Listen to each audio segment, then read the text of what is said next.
Welcome friends.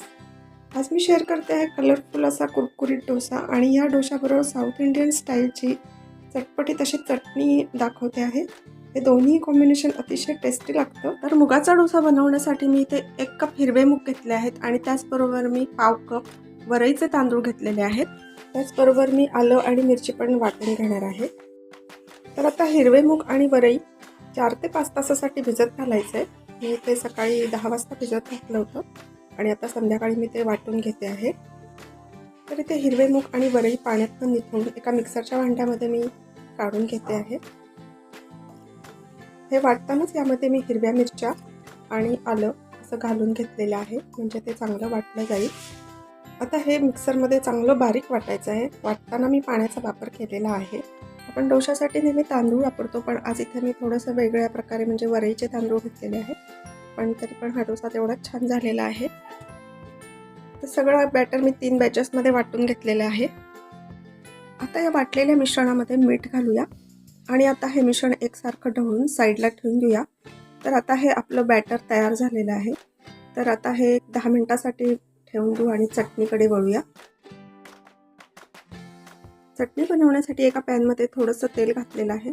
त्यामध्ये मी आता उडदाची डाळ घातली आहे आणि ही थोडीशी हरभऱ्याची डाळ घालायची आहे. आता या दोन्ही डाळी चांगल्या परतून घ्यायच्या आहेत आणि त्यानंतर त्यामध्ये मी आता जिरं घालते.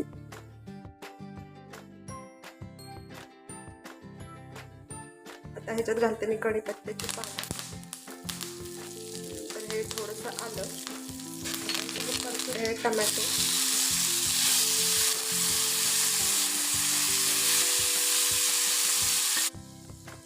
आता 2 बॅडगी मिरच्या मी पाण्यामध्ये बिया काढून भिजत घातल्या होत्या, त्या घालूया.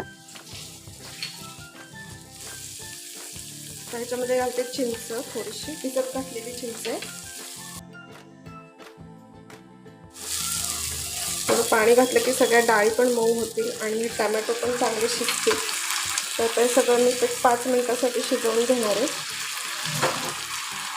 आता झाकण ठेवून 5 मिनिटासाठी हे शिजवून घेऊया.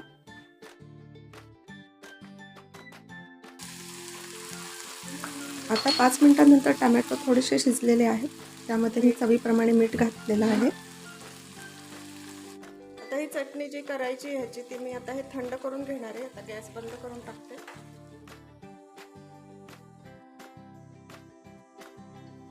आता एका मिक्सरच्या भांड्यात थंड झालेलं टोमॅटोचं मिश्रण मी काढून घेतलेलं आहे. त्यामध्ये मी आता चवीनुसार थोडासा गूळ घातलेला आहे. इथे मी गुळाची पावडरचा वापर केला आहे, तुम्ही साखर घातली तरी पण चालेल. पण गुळामुळे चटणी जास्त चविष्ट बनते, शक्यतो गुळच वापरावा.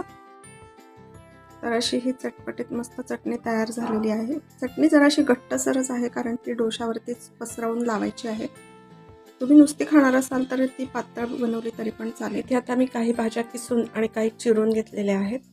या भाज्या मी डोशावरती पसरवून घालणार आहे. आता एका वाटीत मी थोडंसं तेल घेतलंय आणि या तेलामध्ये मी चिरलेला कांदा घेतलाय आणि हा कांदा मी तव्यावरती फिरवून घेते, म्हणजे डोसा तव्याला चिकटत नाही आणि छान सुटून येतो. तवा चांगला निर्लेपसारखा होतो, डोसा चिकटत नाही आणि त्याला तेल पण थोडंसं पाणी मारलंय आणि आता ते मी एक टिश्यू पेपर घेतलाय. टिश्यू पेपरने मी ते पुसून काढते.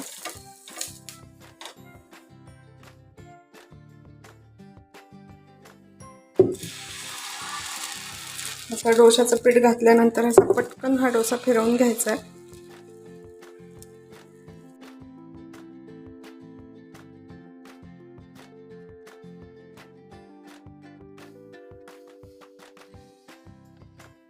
आता या डोशावर बटर किंवा तेल काही घातलं तरी चालेल. मी इथे आता बटर घालते आहे आणि हे बटर सगळीकडे आता पसरवून घेऊया. आता या डोशावरती मगाशी जी चटणी बनवली आहे, लाल चटणी, ती लावून घेऊया आणि या चटणीमुळेच या डोशाची चव अतिशय वाढते. आता इथे मी थोडासा हा कांदा पसरवलेला आहे, त्यानंतर ढोबळी मिरची, आता किसलेला गाजर, किसलेला कोबी आणि थोडासा किसलेला बीट. तर अशा या भाज्यांमुळे डोसा खूप कलरफुल दिसतोय आणि आता थोडासा या भाज्या उलटण्याने प्रेस करून घेऊया. आता या भाज्या किसल्या होत्या त्यामुळे त्याच्यावरती मसाला नव्हता, म्हणून थोडासा चाट मसाला पसरवून घेऊया आणि त्याच्यानंतर मी थोडंसं लाल मिरची पावडर म्हणजेच तिखट थोडंसं घालणार आहे. तर अशा प्रकारे आता हा चविष्ट असा डोसा तयार होतोय आणि आता हा मी फोल्ड करते आणि मस्त असा झालेला आहे. आता या डोशावरती मी पुन्हा थोडंसं बटर लावते, कारण माझ्या मुलाला याच्यावरती बटर खूप आवडतं, म्हणून त्याने मला बटर लावायला सांगितलं, म्हणून मी बटर लावते आहे. तर असा हा मस्त भाज्या असलेला डोसा आता मी प्लेटमध्ये सर्व करते आहे. आणि इथे हा डोसा ना मी थोडासा उघडून बघते आहे आणि त्यामध्ये या रंगबिरंगी भाज्यामुळे त्याची चव पण छान येणार आहे आणि तेवढाच तो पौष्टिक पण होणार आहे. तर फ्रेंड्स, मी याच प्रकारे अजून एक डोसा आता बनवणार आहे. इथे आता मी परत दुसरा डोसा बनवायच्या आधी तव्यावरती पाण्याचा हापका मारून घेते आणि ते पाणी सर्व टिश्यू पेपरने पुसून घेतलेलं आहे. आणि आता इथे मगाच्यासारखाच मी डोसा बनवलेला आहे आणि त्याच्यावरती ही लाल चटणी जी आहे ती छानपैकी पसरून घेऊया. तर यावरती मी सर्व प्रकारच्या वेगवेगळ्या भाज्या पसरवून घालते.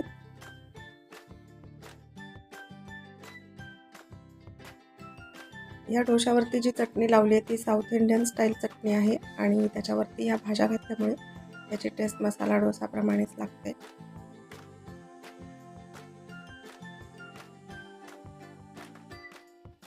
आता इथे पुन्हा भाज्यांवरती मी थोडासा चाट मसाला घातलेला आहे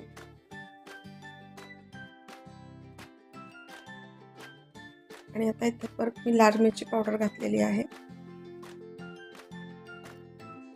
आणि आता हा डोसा मंद आचेवरती केला ना की अतिशय कुरकुरीत बनतो, त्यामुळे हा मी 1-5 मिनिटं मंद आचेवर करून घेतलेला आहे. तर अशा प्रकारे हा त्याचा दुसरा डोसा पण तयार झालेला आहे. तर फ्रेंड्स, मूगडाळ आणि वरईच्या तांदूळाचा हा डोसा तुम्हाला कसा वाटला ते मला कमेंट करून सांगा. आपण पुन्हा भेटू अशाच एका रेसिपी बरोबर. तोपर्यंत हेल्दी खा आणि हेल्दी राहा. बाय.